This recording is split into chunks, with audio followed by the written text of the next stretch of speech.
1 million copies in 3 days. You know there is a... Oh, wait, in 3 days is insane. I knew it broke 1 million copies fast. I didn't realize it was 3 days. I thought it was at least a week. You know there is a boardroom full of executives that are sitting around scratching their head, screaming for their secretary to explain this to them in Fortnite terms. Remember when Among Us blew up and the devs were like, bro, what? Reverence. That was the first word that came to mind when I sat down to make this video. Expedition 33 is breathtaking. I've only done Act 1 and it's fucking amazing, dude. I can't wait to play the rest of it. A game that commands respect on every single level and deserves I've only done Act 1 and it's already top 5 favorite games of all time. every bit of praise that it's gotten. It is one of the best examples of what today's developers are capable of, what games are capable of, how far they can reach, the value that they can deliver, how they can be far more than simple entertainment. But at the same time, it is incredibly frustrating because it paints a very clear contrast between it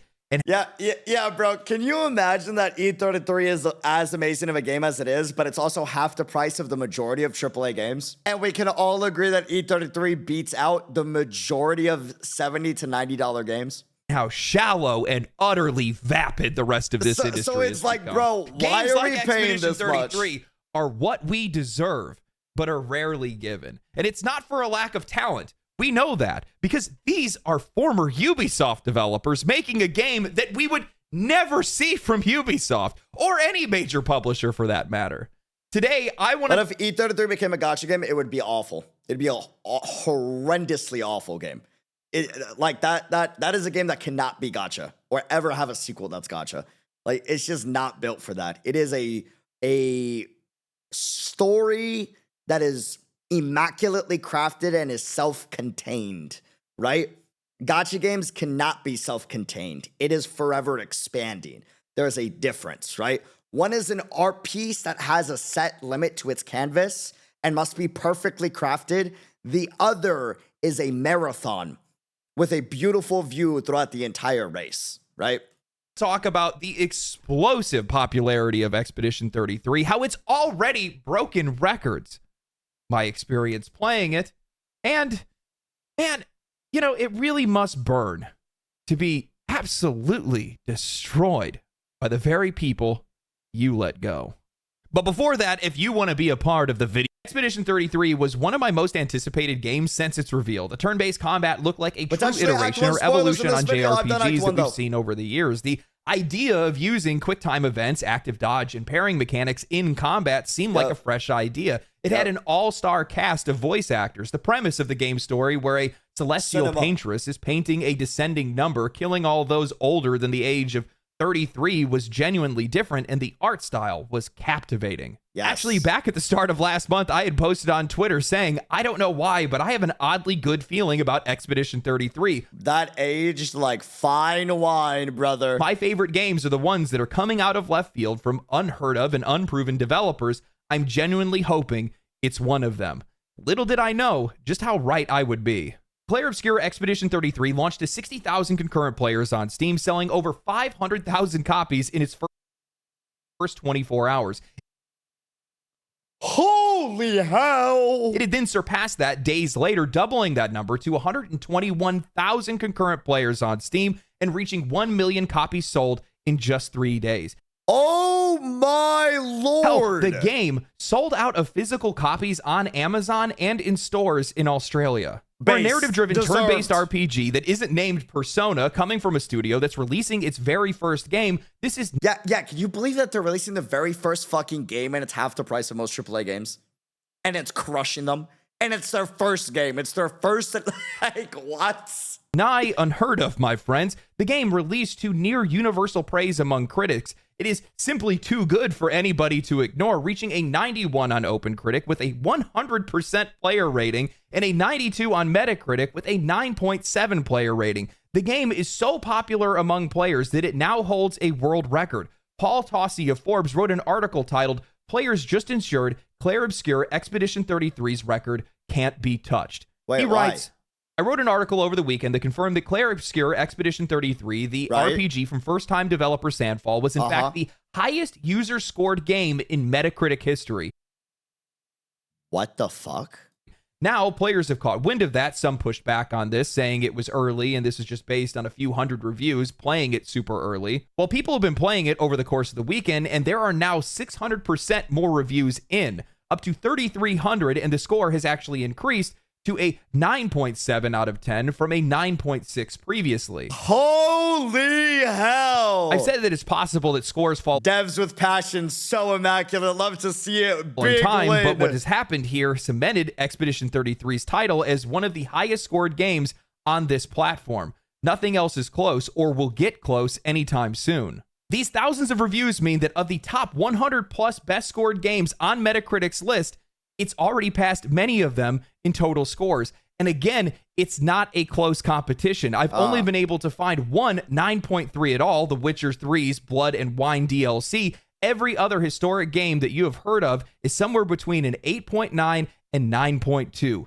Yes, that one. Yes, that one too. Check any one you like. Bro, that's insane. I've played Act 1. It's a fucking amazing game. I can't wait to finish the rest of it. I had to take a break from it because Act 1 just destroyed me. But in a great way. Artistic fucking masterpiece. Already top 5 of my favorite games of all time with Act 1 alone. But that is insane, actually. This, my friends, is a flawless victory. Plain and simple. It's the kind of game that should go on to sell tens of millions of copies. Honestly, that's the biggest win for gamers, too, because it's going to be industry shifting for everybody. It's the game that you hope does. When you play it, you want everybody else to play it. And if it doesn't It's so true. I begged Brand Online to play the game, and I'm so glad he did. Become the most popular game ever, it feels like it's a slight against you. Because it is. We deserve this game. We deserve more games like this. And Sandfall, with a team of a mere 30 ex-Ubisoft developers, deserves all of its recognition, success, and more. Wild. While playing Expedition 33, I had an epiphany of sorts. I came to the conclusion that the games industry is desperately clinging to a coloring book, tracing over the same tired outlines, filling in old shapes with new colors, terrified to stray beyond what has already been done. Almost nobody dares to treat games like a blank canvas, to make a mess, to break the frame, to let their imagination spill out and ruin the floor. But where the rest of the industry is coloring inside the lines, Expedition 33 tears the canvas off the wall, smears their hands in the paint, and throws themselves into their work. They let it bleed, they let it burn, they let it scream. They didn't just make a game, they made something alive. I almost don't even know where to even start describing this game or its genius. While Expedition 33 definitely takes inspiration from a wide variety of games, that's as far as it goes. It's inspiration with iteration, never imitation. You catch flashes of the UI taking cues from Persona, the combat adapting ideas from Legend of Dragoon or Final Fantasy VIII, the mournful, hopeless world whispering shades of Final Fantasy X, and the monster design tipping its hat to Dark Souls. But everything here is unmistakably its own.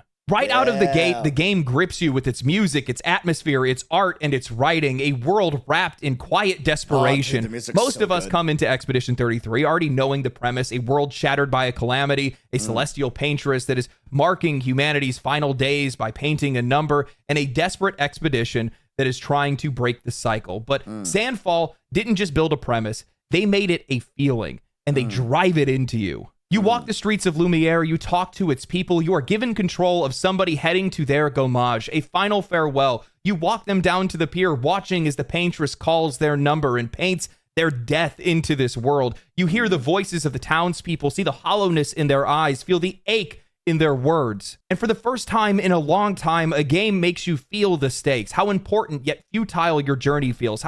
Bro, it genuinely felt like a fucking movie. All the way through. An interactive one. And it's like, and then you're playing the game and you're like, I'm in an art piece. Literally. Everything about it is art. It's beautiful and it's raw. Small and desperate these lives are. How this world is quietly fading before your eyes. You can feel this beautiful, aching world. What impressed me most about Expedition 33 is its revival of subtlety and nuance in an industry that has been obsessed with appealing to the widest audience possible, executives chasing infinite growth, games have been stripped of any ambiguity. Modern storytelling assumes that the player must be handheld through every story beat, every emotion, every idea in case they might get confused and stop buying their games. But Sandfall respects its audience. They don't feel like they need to spell everything out. They don't insult you with constant on-the-nose exposition. They let you live in their world, absorb its meaning, piece together its mysteries, characters. Yeah, like I love world building that's good and I love lore, but we do have too many games that have way too much exposition. And it's everywhere. I'm sorry, like I don't need you to outright lecture me on the historical history of everything that happened in the past in a conversation one-on-one as if I'm going to a university. I should be figuring out what the world history is by subtle nuance that happens in normal dialogue, right? I don't need to be told that an atrocity happened 50 years ago, back when the expedition had its first like dive into where the paintress is, right? I can learn that by exploring the world of Expedition 33 or by talking about how everyone is traumatized from an event 55 years ago, right?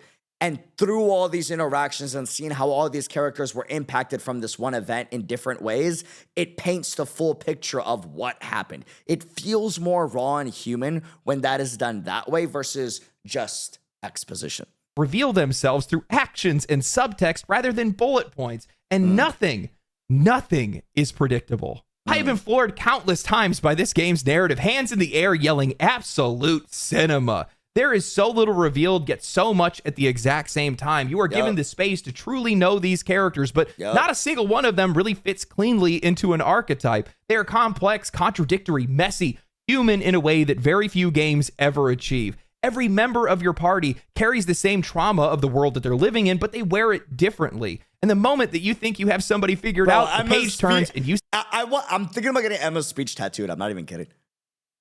Right, not the whole speech, but like certain words in the speech. Like it was that good. See a side of them that you hadn't before. And it's all delivered by an all-star voice cast. You wander a world littered with the remnants of the expeditions that came before you. Thousands of bodies. For those that come after. Is marking your path. For those who come after, we continue. It's not just a slogan of this world. It's a lived, brutal truth. You're constantly reminded about how important your mission is and how hopeless it all feels. Twists, turns, cliffhangers. The game dares you to keep going, dares you to understand more. Even reality itself bends as black and white dream sequences cut through the world, boxed by vertical pillar box lines, stripping away any comfort, any warmth. These moments don't just feel different, they feel wrong, like they exist outside of time itself, and that deliberate discomfort sinks into you. The soundscape and the world design are utterly breathtaking. I cannot count how many times I have stopped dead in my tracks, panned the camera around slowly, and just stared. Because the scene before me looked like it was a painting that deserved to be hung in a gallery. Expedition 33 is built around music and art at every single level, from skill names to weapons to the names of towns themselves. It's a world that doesn't push you forward. It begs you to stop, to look, to feel, to listen. It's visibly distinct. It's audibly distinct. This guy is so well fucking spoken. Holy hell, his scripts are amazing. And eerily familiar at the exact same time. And that mixture of... Hope you know how happy I am you're watching Legendary Drops now, boss. Feels like two of my worlds are colliding to give me more enjoyment. I'm glad. It's really well done. Mystery and recognition is exactly what keeps you rooted in place. Well, at least until the gameplay rips you off your feet. As a fan of turn-based games, 3 of my favorite games of all time are Grandia 2, Final Fantasy VIII, and Legend of Dragoon. Final Fantasy VIII, you're so fucking based. Yes. I have never seen a game revolutionize turn-based combat like this before. I'll be honest, I was afraid. When I had heard about the dodge, parry, and quick time event mechanics, I thought it was just going to be gimmicks. But they're not gimmicks. They're the solution. Turn-based combat has struggled to stay relevant in the modern age. Part of that is due to executives not wanting to fund these type of games, but the other part of it is that players today, including myself, just don't really have the patience like we once did. And while some games have been successful and people obviously still want it, there needs to be an evolution. That's why we've seen auto battle systems dominate the genre, reducing what used to be thoughtful, tactical gameplay into passive, gacha-like gameplay loops. Expedition 33 refuses to let that happen. Instead, it rewards players for staying engaged. Dodging at the right time will grant you action points or other buffs depending on the pictos that you have. Parrying will boost your damage. Hitting time prompts will amplify your attacks. These mechanics don't feel bolted on. They feel natural, inevitable, earned. It's the evolution of turn-based combat that I've been waiting for since Final Fantasy VIII, a true seamless fusion of action and strategy that keeps you locked in every second without betraying the roots of this genre. Expedition 33 isn't just a great game. I think it's a quiet rebellion, a reminder of everything that this industry could be and everything it has chosen not to be. It's proof that we just need someone, somewhere to care enough to create something real, something beautiful, something that dares to reach beyond the safe, dead outlines of what's already been done before. One of the things that really stood out to me and the game isn't getting enough appreciation for is its return to unique characters. It's something that we used to have in a lot of JRPGs, but a lot of these games have kind of gotten away from it, made it where all these characters can kind of just, they're just Lego sets essentially. You can build them however you want and they all can have the exact same skills. But each character in Expedition 33 is remarkably unique from the next one. Luna has her elemental stains, Mael has her stances, CL has a mix of both of them, and then all of these characters can work dynamically with one another to set up one another for different attacks and combos and things like that. There's a lot of genius in that. But we've been deprived of that over the last few years because, well, a lot of these companies just don't trust the player. I've been talking about it recently because I saw somebody post, they made a comparison between Skyrim and Oblivion. And they showed about how much content had been removed from Oblivion to Skyrim. A lot of customization, a lot of depth, and the reason why is because it's all about accessibility. These studios, these publishers, they see that as a way for them to be able to reach wider audiences. They, instead of wanting to add value or do anything unique, they instead want to treat their audience like they drank half a can of paint thinner when they were a kid. That's so crazy. We see that in the writing, in the world design, and it's all watered down towards that goal. Expedition 33 subverts that, along with a lot of other developers I've seen recently as well. But while playing this game, I get this overwhelming feeling of respect. Respect for the players, respect for themselves as developers, for the medium, for the game. And much of that respect has been really, really fucking random. But like one of the things that makes Expedition 33 like so fucking human too, compared to a lot of games, is I'll play games that have great story, but there's one thing that a lot of these games with great stories has that Expedition 33 defeats in terms of making E33 feel much more raw and human. And that's the fact that, like, have you noticed a lot of story games wait their turn? Like, the characters will wait their turn to speak until the other character's done speaking, whether they're angry or not. Like, and I feel like so many games are doing that. Bro, E33 doesn't give a fuck about that. And when you're having a real human conversation, you don't always wait your turn in a conversation that is especially emotionally charged. When there's an emotional moment happening in Expedition 33, you'll have characters overlap with each other. One character will be like, I hate how you're doing this, and then the other person will cut in halfway as they're still talking. Yeah, well, how about when you did this? And it just feels so raw and human when they do that. You know what I mean? Like, I'm not saying you need that constantly. I'm saying that is something that actually happens in emotionally charged moments, and a lot of stories are too afraid to do that. They make it wait your turn. That way it's more easier to digest the story and the information that's being presented to you, rather than showcasing what the story should be and the interactions should be. Lost within this industry. And that's why players are upset. Yeah, the Gustav and Lune argument and Gustav and Sophie being awkward. Yes! Bro, Gustav and Sophie being awkward to each other made it feel more romantic. With them being like, oh, you first, no, you first. You know what I mean? Like that's why these games feel hollow in the end. Because you have to respect all of it. Otherwise, what's the point? Expedition 33 feels like a miracle at this point in this industry. Not a product. And it's a work of art. It's a bleeding, breathing work of art, a testament to what games can actually be. And at the same time, like I had said before, it's exposing just how little we're given from the rest of the industry. I noticed that a lot of game developers and a lot of studios reached out to Sandfall to congratulate them on the success of Expedition 33. Yeah. I did not see Ubisoft, though. Maybe that's because they're under new management. When I sit back and think about it, I just genuinely don't think this is the kind of game that we would see the industry even dare to try to make anymore. You have a dark, emotionally charged story that doesn't lean into forced humor to be able to soften its blows. It's not like Dragon Age the Veilguard, where you're going to fight a dragon, one of the characters starts talking about a book they like, and Tosh intervenes to tell them that the book is probably about sex, doubling down again to say, I bet it's about sex.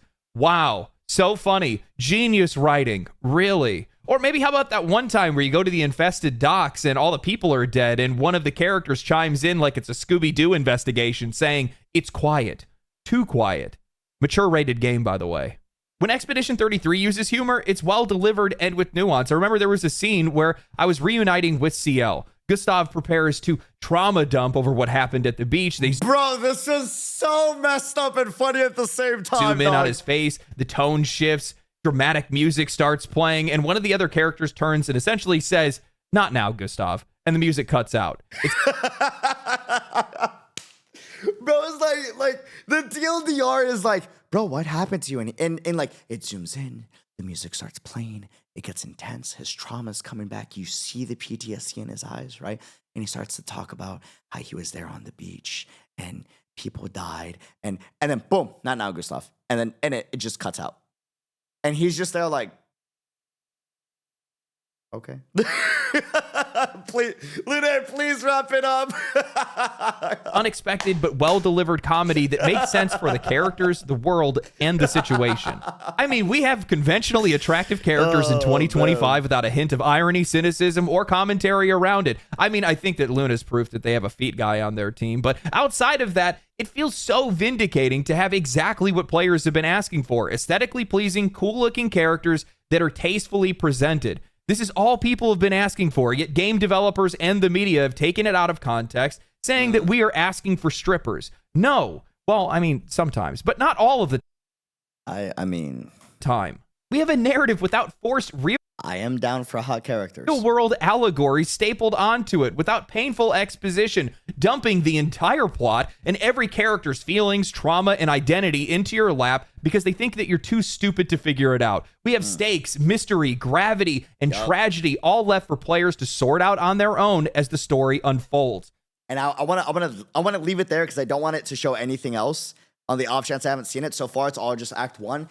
But hopefully you see this video, and if you haven't already played Expedition 33, I can say as someone that has only done Act 1, only a third to like 20, like 10 to 30% of the game, and it's already in my top 5 games of all time. Like it already has me by the throat right there. It's that good. And we're going to be continuing the playthrough here pretty soon in the next coming weeks. Hopefully you enjoyed it. If you enjoyed the video and the discussion, leave a thumbs up, leave a comment down below about your experience with Expedition 33 and what you thought about the game. Or if you've been avoiding the game because you feel like everyone's praising it, and if you have, I promise you the praise is not overhyped. It really is a generational masterpiece, and I hope you'll give the game a chance. And if you can't play it on your own because of graphical issues or not having the equipment, hopefully you'll check us out when we do streams. And we do live streams a lot over on Kick. We'll upload our gameplay VODs over on YouTube, but we will be live streaming on Kick. Link in the description down below. Thank y'all for the crazy support. Love the heck out of y'all. Till next time, deuces, adios. My grandma's birthday is today, so I gotta go celebrate her birthday real quick. So love y'all so much. We'll see you soon, YouTube. Adios.